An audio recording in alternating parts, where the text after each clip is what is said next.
Buenas noches, almirante, presidente, con tu permiso.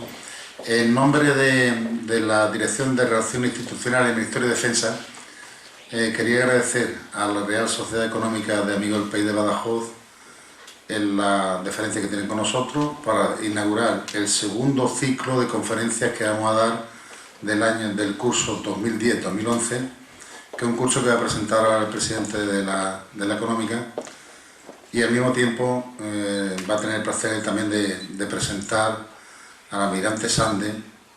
Él va a decir el currículum y la presentación de la conferencia, y también va a explicarnos en qué consiste todo el ciclo de conferencias que hemos dado durante este ciclo. Un ciclo bastante interesante. Hemos repetido lo del año pasado con las Fuerzas Armadas y la Guardia Civil, pero que hemos añadido una conferencia más, 9 conferencias, y terminaremos creo que en mayo del 2011. No tengo más que decir, nada más que agradecer en nombre de la dirección y por parte de la Dirección de Defensa en Extremadura, otra vez ponernos a disposición de ellos para todas estas conferencias o eventos que podamos hacer que hagan mayor lazo entre la Fuerza Armada y nuestra sociedad. Muchas gracias. Buenas noches. No voy a ahorrar tiempo no diciendo las conferencias que hay de hacer porque no me las sé de memoria. Pero están ahí en unos carteles y el que quiera se le puede dar además un folleto explicativo magnífico. Bien, es para nosotros un honor, una satisfacción, un doble honor. Primer honor, que las Fuerzas Armadas sigan queriendo estar con nosotros, recíprocamente como nosotros queremos estar con las Fuerzas Armadas. Y luego después, otra satisfacción, estar con el almirante, porque no es fácil que un almirante y vestido de almirante dé una conferencia en la Económica. Es la primera vez, así que es una gran satisfacción. El tema es un tema magnífico, magnífico, porque si las Fuerzas Armadas son necesarias para España hoy, pues hoy, ayer y mañana siempre. Estaría bueno que no podamos estar defendidos, que esté uno maniatado a que quieran hacer lo que les dé la gana, quien muchas veces le da la gana. También voy a presentar al almirante y haciendo ver una cosa. Tengo un resumen, no voy a leer el resumen porque entonces daba yo la conferencia resumida, no, pero sí quiero decir que es un humanista, un militar y un humanista, porque dice, y esto es importantísimo, la explicación de la conferencia dice, con palabras de poetas y pensadores, con palabras de poetas y pensadores. Se aprovecha a Blaise Pascal, el gran pensador francés, o aprovecha a Salinas, el poeta, o incluso a Cafabis, el poeta griego. Bueno, estupendo. Me entra una gran satisfacción porque yo soy un gran admirador de la gente que es multiforme en cuanto a su formación, en cuanto a sus deseos y en cuanto a su vida, su vida interior. El almirante José Ángel Sanz de Cortizo nació en Pontedeume. Claro, para ser almirante hay que nacer en un sitio de esos. Luego diré algo para que se vea también que siendo de Extremadura se puede llegar a ser almirantes de otras épocas, cosa casi desconocida, bueno, cosa conocida, pero que no nos damos cuenta de ello. No digo cuándo nació porque no hace falta decir cuándo nace uno. Yo siempre digo cuándo nací, pero de ahora en adelante voy a ignorarlo. Ahí llega un momento y a cierta edad, él todavía no le hace falta, a mí sí. Hay que empezar Es especialista en electrónica, estupendo. Un humanista, un poeta, un pensador que es especialista en electrónica, eso es formidable. Yo que soy un analfabeto en esas cuestiones me causa una admiración tremenda. Luego él habla inglés y habla francés, es natural. La formación del ejército y en la marina especialmente también es una formación formidable. Ha habido mucha gente, lo mismo que ocurre, por aquí está Guerra, el sacerdote nuestro, que siempre que hay alguno que estudia en el seminario, es una persona que sabe cosas, ha estudiado bien. Y los que vayan a las academias militares también saben cosas, sí señor. Yo recuerdo, ya no se estudia en ese libro, porque tenía un primo que era coronel de la Guardia Civil, y el Izquierdo Groselles de Geografía y de Historia, magníficos libros que tenían en la Academia de Zaragoza, magnífico. Bueno, está en posesión de una serie de diplomas del Estado Mayor de la Armada, de la Escuela Superior de Guerra Naval de París. Es estupendo eso de ser internacional, relacionarse, ver, no mirarse sobre el ombligo, sino ver las cosas que ocurren por ahí. También un curso superior de interarmas en París también. Y entre sus destinos, que ha tenido muchos, voy a citar algunos: comandante militar de Marina de San Sebastián y comandante naval del Bidasoa. Ahí es uno de los sitios que se inicia, me parece, ¿no? Poco más o menos, ya en categoría importante. Oficial de operaciones en el mando operativo terrestre, es decir, esa relación entre las Fuerzas Armadas, del aire, navales y tal, que él lo tiene también, por ejemplo, a ver si lo encuentro, mando de unidades de la Armada y la 21 escuadrilla de escoltas, el último, del aire también, es decir, tierra, mar y aire, esa connotación, esa relación de los ejércitos, que es una relación que debíamos tener los paisanos también, no saber solo matemáticas o solo físico, tal, sino saber también humanidades, científicos y humanidades, como fueron en el Renacimiento. Oficial de operaciones en el mando operativo terrestre. Ha estado en la división táctica del Estado Mayor de la Armada. Y desde julio, y ahora le voy a hacer una pregunta curiosa, desde julio del 2000 y hasta su pase a retiro, desempeñó el cargo de subdirector general de Planificación y Control de la Dirección General de Infraestructuras del Ministerio de Defensa. Bueno, y muchos títulos de conferencias, una de ellas esta. Pero luego al final me dice una cosa que me ha producido un gran encanto, porque dice lo siguiente. Dice: Cecilia y José Ángel, Beatriz, Susana y Belén hacen que para mí, para él, no cuente el tiempo. Eso es estupendo. No contar el tiempo, gracias, serán las hijas, los hijos, y tu mujer.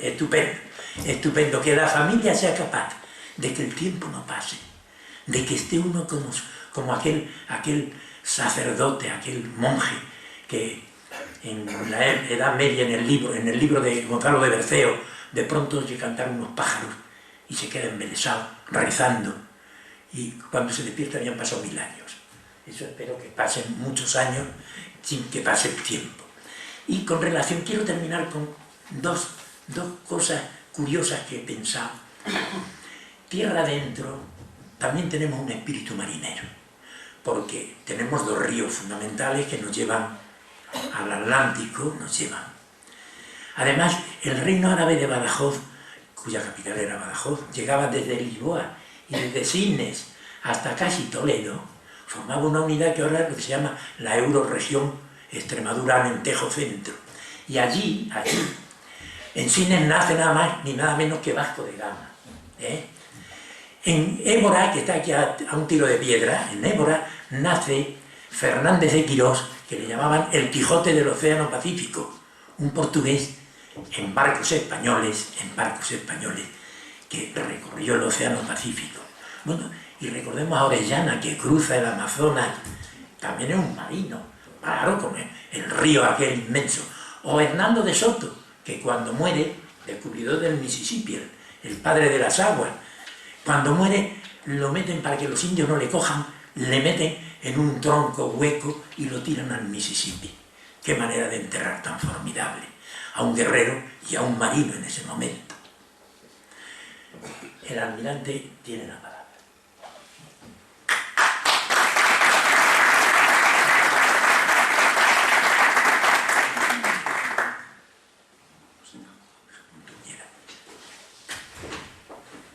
Damas y caballeros, será difícil igualar la palabra del presidente. Pero debo confesar que es una ocasión extraordinaria para mí hablar aquí en su estela, en una ciudad que es un fiel reflejo de la España eterna y guerrera, de la España que empezó escribiéndose con H, en un lugar que hizo de la palabra conquistadores término de referencia y orgullo en todo el orbe, en un lugar, pero eso es historia y ustedes la conocen mejor que yo.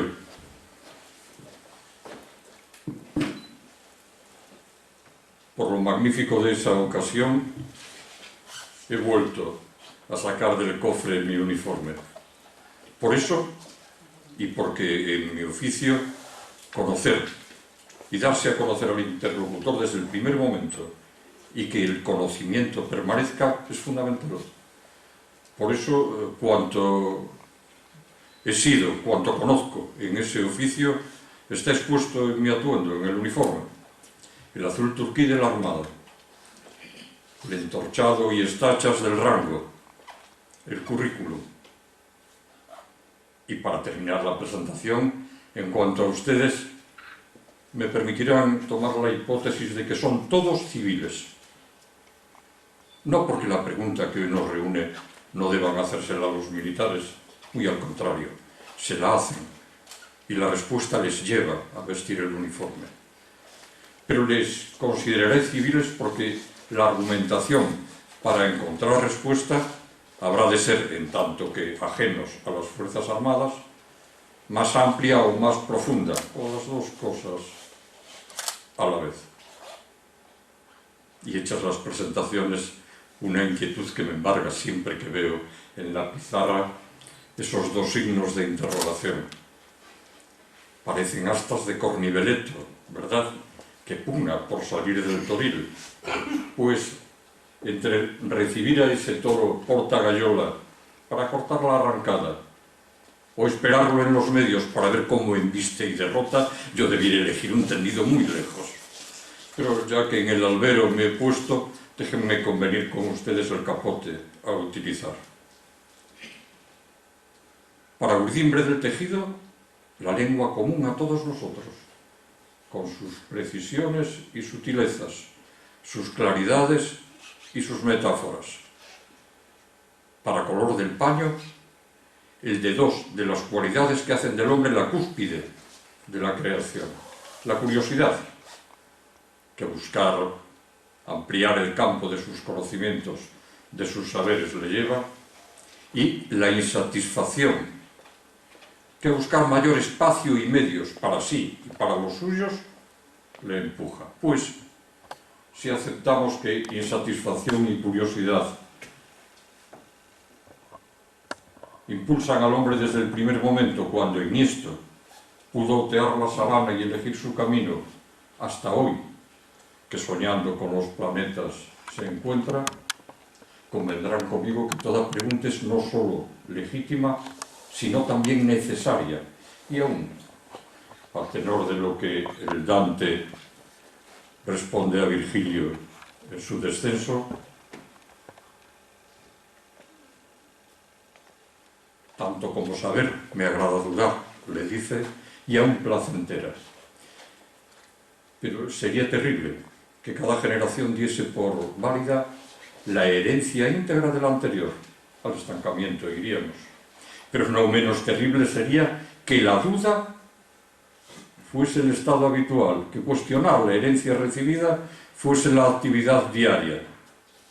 Nos amenazaría la parálisis. Así pues, hagámonos preguntas. Reflexionemos honradamente sobre ellas. Y cual sea de la musa el dictamen, acrecentemos la heredad y echemos, como a hacernos nos exhorta el Hernaniarra, adelante. Basta ya de recordar, nos dice. Lo que importa del pasado se ha hecho sangre en nuestro cuerpo. Lo tenemos sin pensar y al echarnos adelante somos, por ser tan de veras, españoles y algo más. En cuanto a la pregunta de hoy, no tengo respuesta. Voy a ensayar el otro. Me encuentro un poquitín arrojado. No tengo respuesta. En cuanto a la pregunta de hoy, no tengo... Bueno, pese a ser especialista en electrónica, los artilugios y yo no estamos. Debe ser que me he hecho mayor.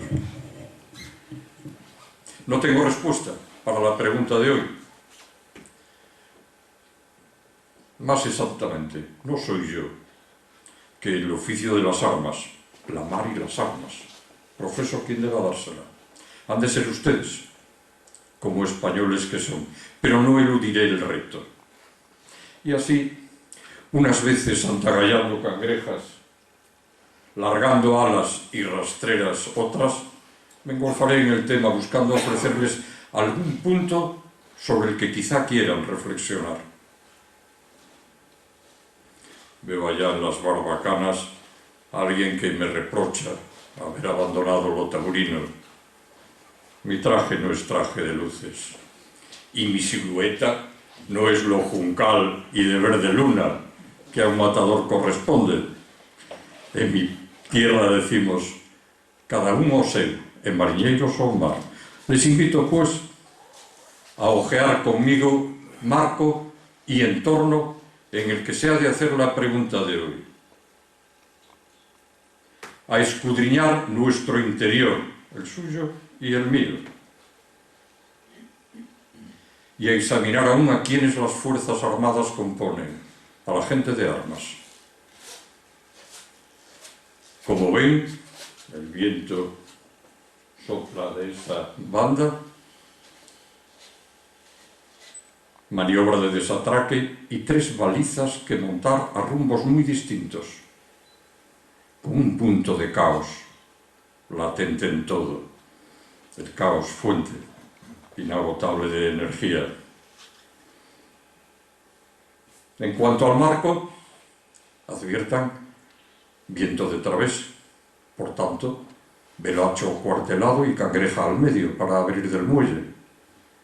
En cuanto al marco, recuerden que en el preámbulo de la Constitución hemos proclamado nuestra voluntad de proteger a todos los españoles y pueblos de España en el ejercicio de sus derechos. Y así, en el título preliminar de la Carta Magna, figuran como institución nucleica del Estado, junto a partidos políticos, sindicatos y organizaciones empresariales, las Fuerzas Armadas. Los ejércitos, en quienes el Estado deposita el monopolio del uso de la fuerza, nacen pues para cumplir una tarea con una misión primordial para el Estado, la que el artículo 8, como saben, concreta: garantizar la independencia y soberanía de España, defender su integridad territorial y el ordenamiento constitucional. Y no olviden el último párrafo del preámbulo, donde los españoles hemos proclamado nuestra voluntad de colaborar en el fortalecimiento de unas relaciones pacíficas y de eficaz cooperación entre todos los pueblos de la tierra. Cooperación que, como bien saben, paradójicamente, a veces lleva a exhibir o aún emplear la fuerza. Bien, nuestra Carta Magna tiene más de 30 años ya. Nada hay inmutable bajo el horizonte. Y la propia Constitución por mutable se tiene. En estos tiempos de vertiginosos cambios, ¿siguen vigentes nuestras 2 proclamas? ¿En qué les han podido afectar esos cambios? Cualesquiera que estos cambios hayan sido, lo hasta aquí expuesto, estimo, permite enmarcar la pregunta que hoy nos hacemos. Un marco formado por 4 cuestiones previas. La primera es evidente. ¿Estará en algún momento en riesgo la independencia, soberanía integridad territorial y ordenamiento constitucional de nuestra patria España? La segunda cuestión deriva de esta primera. Esta primera se enmarca en el campo de lo particular y concreto, del deseo de preservar nuestra singularidad en toda su extensión y profundidad. ¿Sigue fuerte y vigente ese deseo? La tercera cuestión también es evidente. ¿Mantendrá España sus compromisos con la paz y el desarrollo en la humanidad? La cuarta deriva de esta tercera, que está en el campo de lo general y abstracto, en el campo de los principios del mundo occidental, de raíz grecolatina y judeo-cristiana. ¿Siguen moviéndonos estos principios? ¿Siguen vigorosas estas raíces grecolatinas y judeocristianas? Este es, en mi opinión, el marco en el que hay que hacerse la pregunta que hoy nos ocupa. Visto el marco,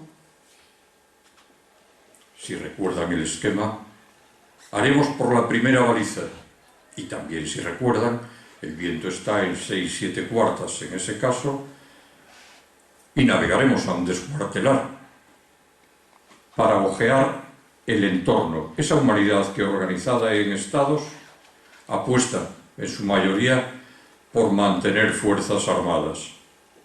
¿Cuántos de esos estados han renunciado a las fuerzas armadas? 25. Más exactamente 10, ya que 15 de ellos, los otros 15, si bien carecen de fuerzas armadas, encomiendan su seguridad a otras instancias. ¿Y qué significan esos 25 que les muestro ahora en los mapas? En círculo negro están los países, las banderas, los nombres de los 10. ¿Qué significan esos 25 en el conjunto de la humanidad? Algunos números pueden ayudar.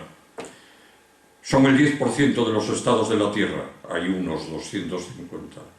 Tienen el 0,1% de la superficie emergida.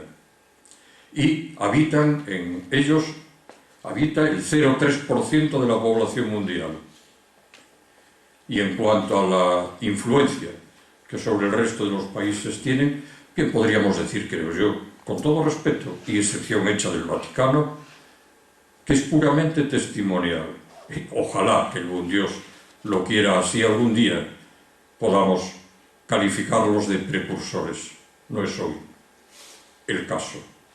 Del en vez de la hoja de los estados que mantienen y aún emplean fuerzas armadas, les ahorraré los múltiples detalles. Pero déjenme citarles dos pequeños aspectos.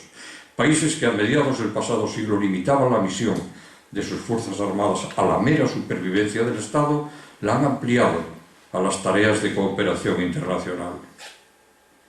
Y un futuro que pudiera aparecer ante nuestros ojos lo definió el almirante Fernández no hace mucho en una conferencia sobre las guerras que vienen en la cátedra Jorge Juan. Permítanme que les lea las palabras del almirante. Si los estados se debilitan, si la violencia se vuelve barata y los estados pierden el monopolio de la misma, si el desorden crece, no piensen solo en individuos, piensen en estados de poca entidad aparentemente. Las perspectivas de una sociedad internacional regida por ciertas leyes se desvanecen. Pues,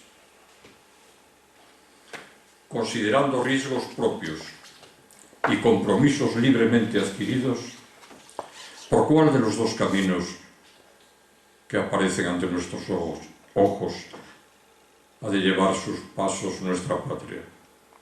Por el que algunos precursores, los 25, recuerdan, parecen señalar, apostando que la Arcadia vendrá sola a la tierra, mundo perfecto, con apenas coste, de final quizá incierto, quizá lejano, o bien previniendo riesgos propios y sosteniendo compromisos, buscar de forma activa que la realidad se aproxime al deseo. Mundo imperfecto, con tarea dura, costosa, de final incierto, de final lejano. ¿Por cuál de ellos? Me tienta, al hilo de la elección de mundo o camino, citarles a un autor madrileño que ante la elección entre un mundo imperfecto y otro sin tacha, elige. Pero dejemos, habrán advertido que ya hemos montado la primera baliza y tenemos a Barlovento la segunda. Dejemos que sus versos hablen por él. Abrir los ojos y ver, sin falta ni sobra, a colmo, en la clara luz del día, perfecto el mundo, completo. Todo en el fiel, pero yo, tú, de sobra, a mirar, y nada más que a mirar, la belleza rematada que ya no te necesita. Cerrar los ojos y ver, incompleto, tembloroso, de será o de no será, un mundo sin acabar, necesitado, llamando a quien le dé su perfección.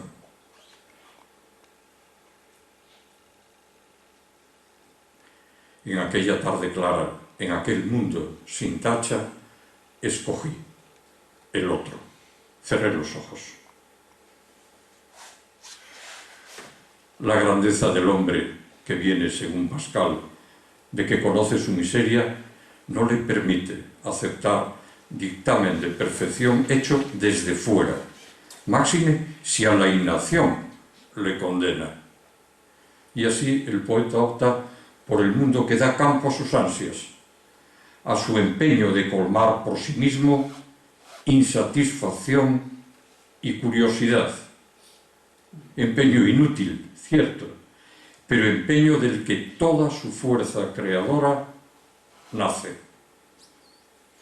Advertida esa fuerza creadora que lleva al hombre a buscar siempre más y que ese más por sus manos llegue, convendrán conmigo que las fricciones entre hombres, entre pueblos, entre países, se habrán de producir inexorablemente. En lo que esas fricciones puedan desembocar dependerá del temor o del respeto al otro y a la ley que esas entidades puedan tener, de su inclinación al uso de la palabra o al uso de la fuerza o la palabra. Hemos advertido que navegamos ya en demanda de la segunda baliza, en dura ceñida, pues está a Barlovento, para escudriñar nuestro interior, y lo haremos voltejeando con la palabra por el corazón y el alma. A la palabra me refería cuando le sugerí reflexión honrada, es decir, reflexión dando a cada palabra el significado que cada una tiene, y para todos, y si me apuran en todo lugar, el significado que el diccionario de la Real Academia ofrece sea todo menos lo que Humpty Dumpty, cuando enseñaba a Alicia, perpetra en su conocido diálogo. Humpty Dumpty declara: cuando yo uso una palabra significa exactamente lo que yo quiero que signifique, ni más ni menos. Ante ello, Alicia se pregunta, la cuestión es, si puede hacer usted que las palabras signifiquen tantas cosas diferentes.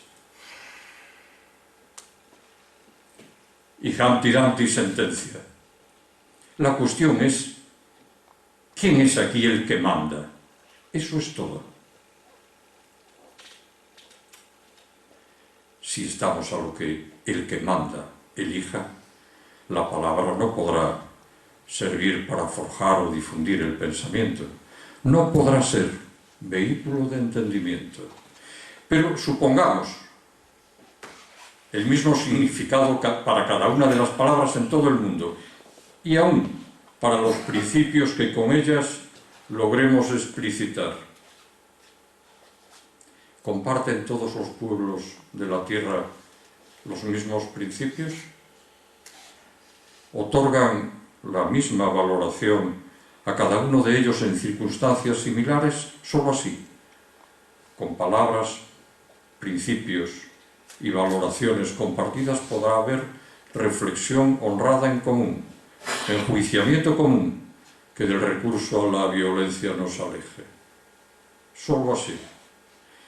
El historiador patavino, que en el alba de nuestra era dejó su obra, nos dice hasta dónde el distinto peso de los principios o la diferente valoración de las circunstancias puede empujar a los pueblos cuando escribe: justa es la guerra para aquellos que necesaria la creen, y sagradas las armas para quienes otra esperanza no tienen. Advierte el autor que a la guerra se arrojarán quienes crean sus principios y modo de vida amenazados, sintiéndose empujados a renunciar a la esencia de su existir. En la esperanza de sobrevivir como pueblo tomarán las armas. No se arrojan a la guerra los pueblos por menosprecio a la vida. Bien saben, o al menos bien sabemos, que toda vida es única y la pérdida de una sola a todos merma. Pues como el autor mexicano grita: un hombre muere en mí siempre que un hombre muere en cualquier lugar, asesinado por el miedo y la prisa de otros hombres. El miedo y coger la fruta antes de que amor o acuerdo la madure. ¿Podrá algún día la palabra disipar el miedo y traer sosiego a deseos e inquietudes? Ese es el gran sueño. Alcanzarlo nos podría permitir olvidar el uso de la fuerza, de las armas, si al par renunciamos a otro gran sueño, el de no estar solos en las infinitas galaxias del Señor. Pero soñemos hoy con la palabra que aleja el miedo y apacigua inquietudes en este nuestro mundo azul. Quizá piensen ustedes que el camino hasta ese sueño es largo en exceso, y busquen un atajo, o renuncien a transitarlo. Lean en ese caso la recomendación que un alejandrino, hijo de Fanariotas, nos hace. Cuando salgas en el viaje hacia Ítaca, desea que el camino sea largo, pleno de aventuras, pleno de conocimientos. A los lestrigones y a los cíclopes y al feroz Poseidón no encontrarás si dentro de tu alma no los llevas, si tu alma no los yergue delante de ti. Solo hay una vida bajo el horizonte, y paso a paso se vive, con uno mismo de compañero, como enemigo a veces, pero también deseablemente como juez. ¿Y qué tipo de vida para nosotros? ¿Qué tipo de vida para nuestra patria es la que deseamos? ¿La que el poeta venusino en el Beatus le canta? Dichoso aquel que de pleitos alejado trabaja los campos paternos con los bueyes y no le despierta, como a los soldados, el toque de Diana amenazador, ni los ataques de la mar ha de temer. Vida próspera y sabia, sin sobresaltos. O la vida que el lisboeta de los heterónimos y a su críptico modo canta. Oh mar salado, cuántas de tu sal son lágrimas de Portugal, para que te cruzásemos, cuántas madres lloraron, cuántos hijos en vano rezaron. ¿Valió la pena? Todo vale la pena si el alma no es pequeña. Un alma que no es pequeña ¿Qué objetivo se ha de fijar? Una nación con un alma tal, ¿qué ha de hacer con su fuerza creadora? Atemperarla y conducirla por la escondida senda de los pocos sabios que en el mundo han sido, en palabras de Fray Luis, o bien fomentarla y atraillada con leyes y normas, que la tierra sea teatro del claro día que en negra y yerma noche empezó, como el propio Pessoa canta. Es decir,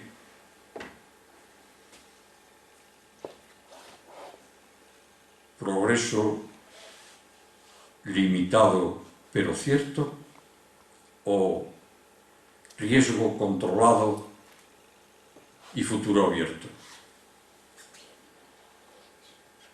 Quizá piensen ustedes que el ejemplo puesto, al tratarse de hombres distintos, pueblos y circunstancias diferentes, de ahí no se deduce necesariamente el dilema que les he expuesto. ¿Es posible? Pero un vizcaíno, al hilo de su frenética búsqueda de ordenamiento y ancla, se enfrenta ante parecido dilema cuando escribe: solo el hombre está solo, es que se sabe vivo y mortal, es que se siente huir ese río del tiempo hacia la muerte, es que se quiere quedar, seguir siguiendo, subir a contramuerte hasta lo eterno. Le da miedo mirar, cierra los ojos para dormir el sueño de los vivos.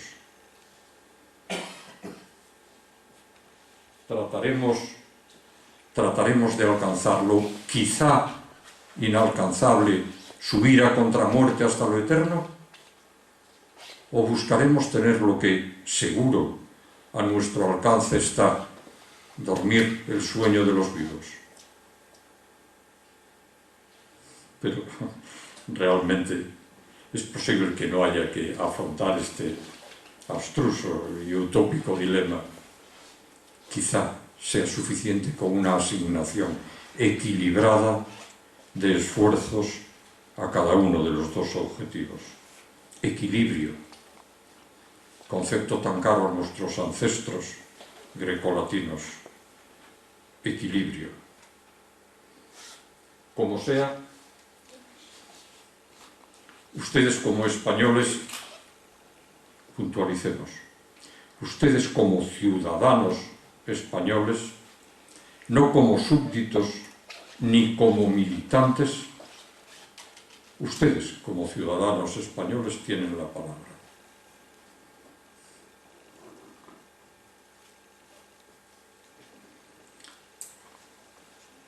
La palabra más tolerable hoy, menos ofensiva siempre que la más leve acción de las armas, hoy, pero hubo otros tiempos. Recuerden al buen Cid, que a Diego Ordóñez de Lara reconviene en su combate con los hijos de Arias Gonzalo, los que el honor de Zamora espada en mano defendían. Don Diego, vence matando, pero no aflijas, diciendo: la palabra que hiera el espíritu frente al hierro que el cuerpo mutila. Tiempos de penumbra y aspereza, sí. Tiempos en que la palabra traía mayor ofensa que el hierro. ¿Qué ha cambiado para que temamos más el daño del hierro que el de la palabra? ¿Es por ventura la palabra hoy garantía de paz y concordia? La palabra y la realidad pasada. Tiempo pasado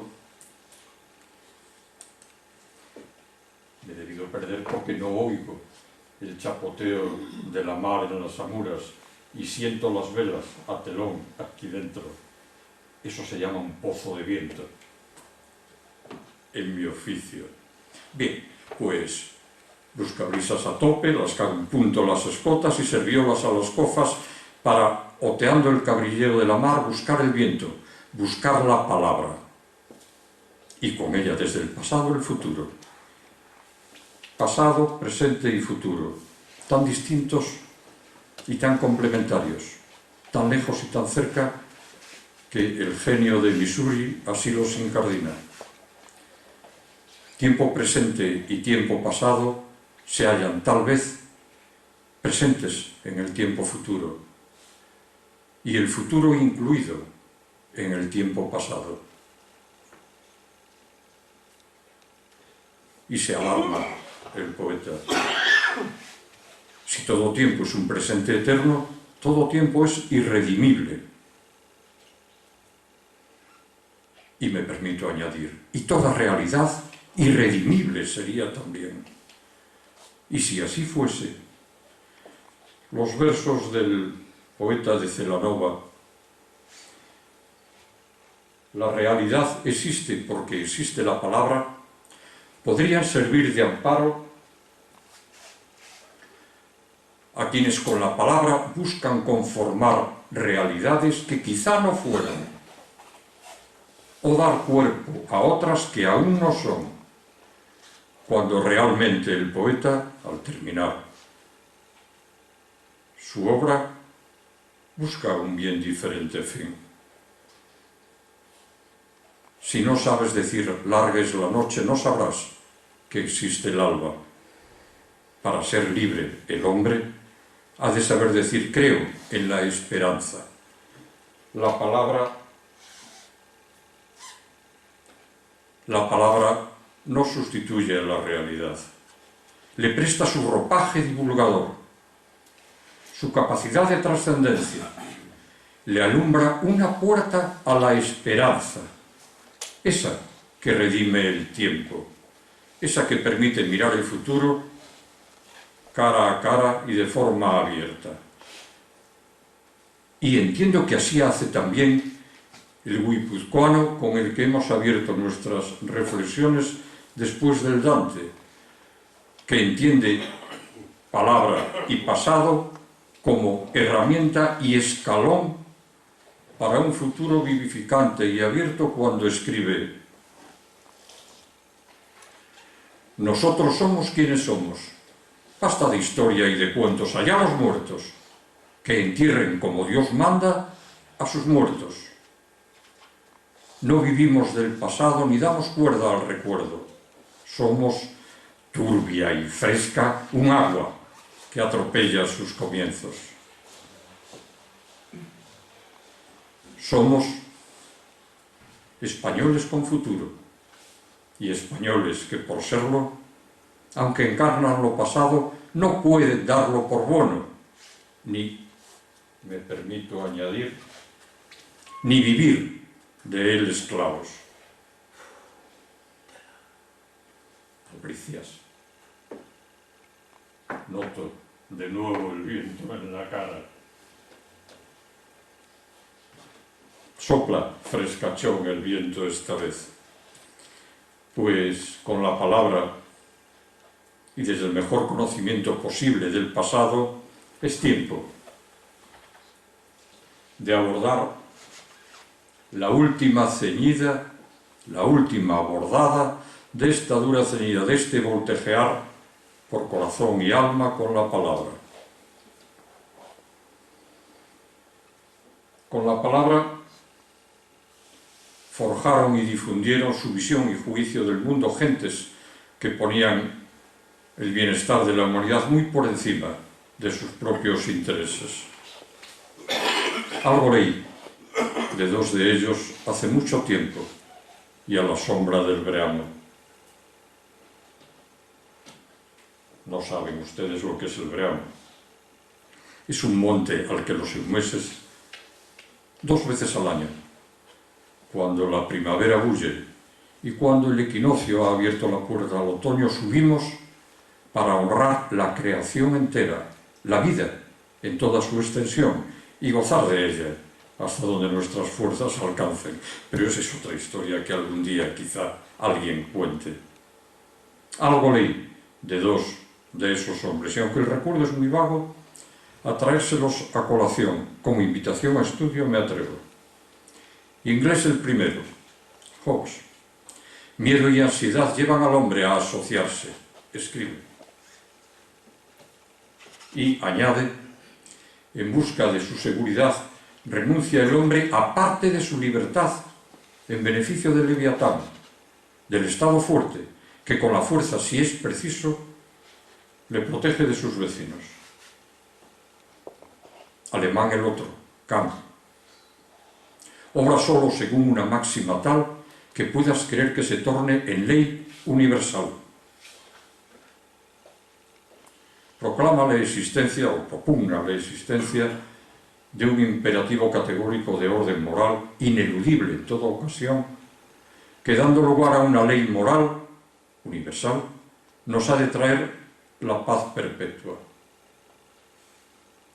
Adviertan que postulados aparentemente contradictorios nos pueden llevar a situaciones parecidas en lo que a la fuerza, a las armas se refiere, pues si bien el Estado fuerte supone fuerza en sus manos capaz de disuadir, ¿bastará con el imperativo categórico para hacer que la ley moral universal capee y se respete en todo el mundo?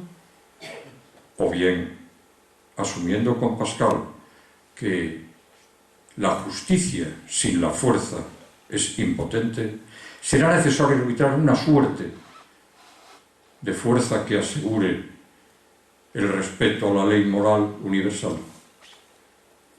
Y adviertan, el individuo sí renuncia a parte de su libertad en beneficio del Estado fuerte, del Estado-nación, pero ¿cuánto les cuesta a los Estados renunciar a la más leve brizna de soberanía en beneficio de no importa qué Estado o sistema?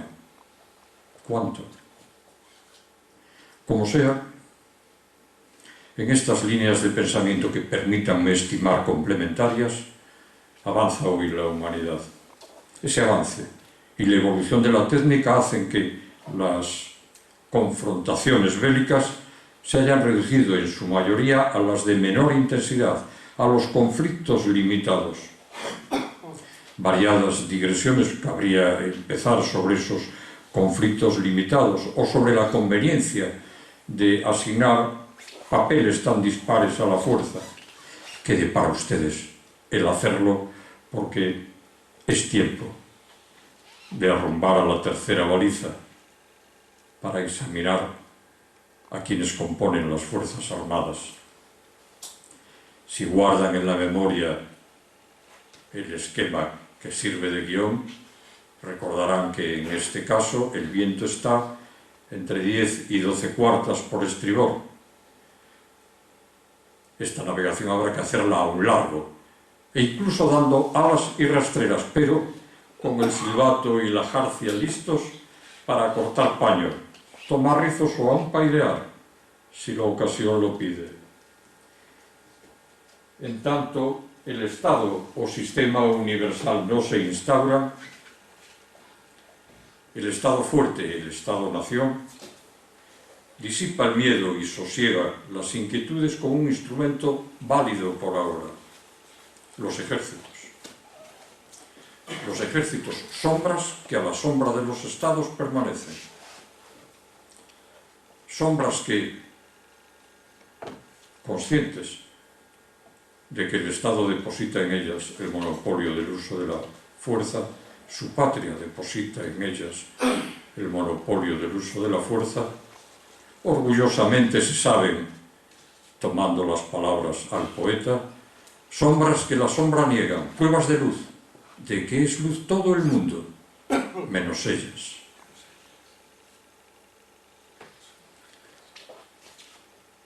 Sombras encarnadas por hombres y mujeres.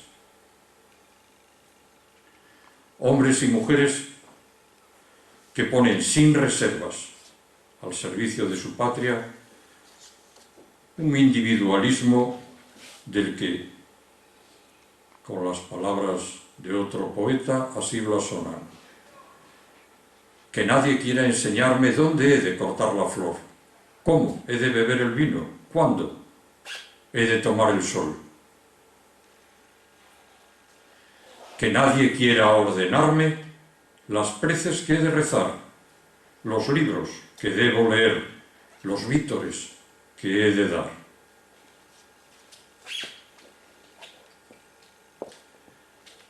Hombres y mujeres